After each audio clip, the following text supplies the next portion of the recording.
హైదరాబాద్ చర్లపల్లి చెరువు రెస్టోరేషన్ భూమి పూజ కార్యక్రమం జరిగింది. ఈ కార్యక్రమానికి ముఖ్య అతిథిగా జలశాఖ డీజీ సౌమ్య మిశ్రా హాజరయ్యారు. అలాగే ఉపరి ఎమ్మెల్యే బండారి లక్ష్మారెడ్డి, జలశాఖ ఉన్నతాధికారులు, ఐఓసీఎల్ అధికారులు, పలువురు నాయకులు, కార్యకర్తలు, జైలు సిబ్బందికి ఖైదీలు పాల్గొన్నారు. ఇక ఈ సందర్భంగా డీజీ సౌమ్య మిశ్రా మాట్లాడుతూ చర్లపల్లి చెరువును సుందరీకరణలో భాగంగా అన్ని విధాలుగా అభివృద్ధి చేసి పర్యాటక ప్రదేశంగా తీర్చిదిద్దుతామని తెలిపారు. సీసీ కెమెరాలు అమర్చి నిరంతరం నిఘా వేసి చెత్త డంపు చేయకుండా అసాంఘిక కార్యక్రమాలు జరగకుండా చర్యలు తీసుకుంటామని తెలిపారు. చెరువు చుట్టూ కూడా వాకింగ్ ట్రాక్ వేసి లైట్లు అమరుస్తామని తెలిపారు. తీసుకొని ఇట్లాంటి ఇంకా మాకు ఇంకా చల్లపల్లిలో ఉన్న లేక్ని డెవలప్ చేయాలి అనే ఉద్దేశంతో ఈరోజు స్టార్ట్ చేశాము.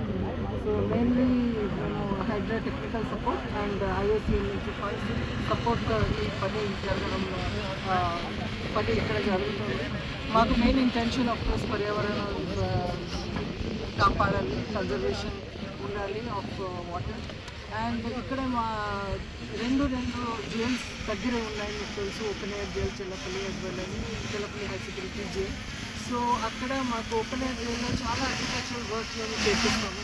దాంట్లో కూడా మాకు వాటర్ చాలా అవసరం. సో ఈ వాటర్ ఇక్కడ ఉంటే కూడా మాకు అక్కడ వాటర్ టేబుల్ రైజ్ అవుతుంది. మాకు fisheries, క్యాటల్, poultry plus agriculture work ఇవన్నీ జరుగుతుంది. మా ప్రిజన్లో ఉన్న ఆశ్రవాసులు ఇవన్నీ పని చేస్తారు. సో దానికి వాళ్ళకు కూడా హెల్ప్ అవుతుంది. తర్వాత కూడా రిలీజ్ బిజినెస్